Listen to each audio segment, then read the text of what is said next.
Can you tell us a little bit about your book? Okay, I'm an author of a series of books. The first one is Kintsugi, and the second one is Mikano Minosakura, both published by Yukioto. And my book is about how to survive a family cut-off coming from a narcissistic family. How did you come up with the title and content of this book? Okay, the content of this book was a request from my father because he actually asked me to write the stories that he used to tell me when we would sit down to have breakfast before I went to work. And as I started collecting the stories and I started trying to put together the stories, I realized that in order to tell those stories, I had to tell my story. And when I started digging deeper into my story and his, I realized that I had to go back a couple of generations due to the outcome of generational trauma. So I handle all the tiny bits of how the generational trauma got transferred from one generation to the other and how to heal the wounds created by that. The title itself is in Japanese, kintsugi, and kintsugi is the art of fixing porcelain with gold. It's a millinery technique that is very traditional in Japan, and the same way that whenever you break porcelain, you shouldn't throw it away. You fix with gold and it makes it more valuable. And the same thing happens with people. Just because somebody is broken, they don't have to stay broken. You fix them. What was your writing process?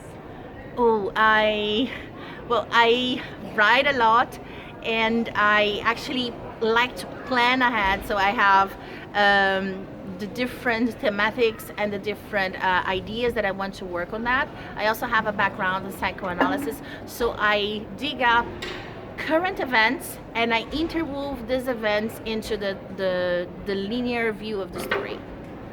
Did you face any challenges while writing this book? Oh yes, I did a lot of therapy because I write a lot based on trauma, and as I said, I have a background in psychoanalysis, so I use it a lot of technical terms and also information that I read about in order to explain the events that happen in the story. So I keep using information from BBC or events in real life that can act as temporal marks in the story. So I interweave reality with the fiction. Is there any real life character that inspired you to write this book? As I said, my dad and a bunch of others of my relatives. Basically, I mentioned briefly most of my relatives because it's a generational story. So I go back 3 generations back and I explain how my family came to be and how they met each other, how they got together up until it reaches my character that represents me on today's world. How well do you think you have conveyed your emotions on paper? Oh, it was nice because whenever I cried desperately, I knew it was hitting an emotional point, and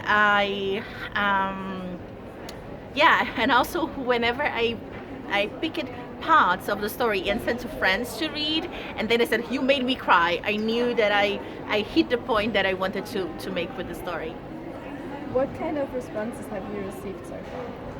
So far, it has been very good because I think that everybody, as Dostoevsky once said, every happy family is happy on the same way, and every unhappy family has their own way of being unhappy.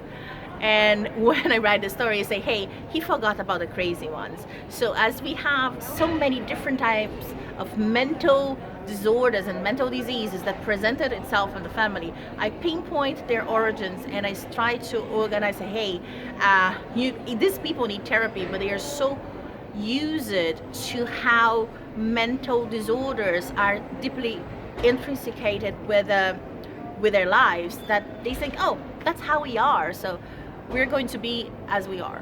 Yeah. Your future plan and what are you looking for ahead?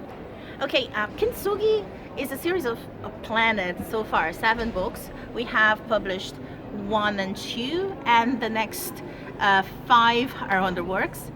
So basically, I have around book 3 is done, book 4 is half done, book 5, 6, and 7 are drafted. So I plan to work on that and finish those as much as possible.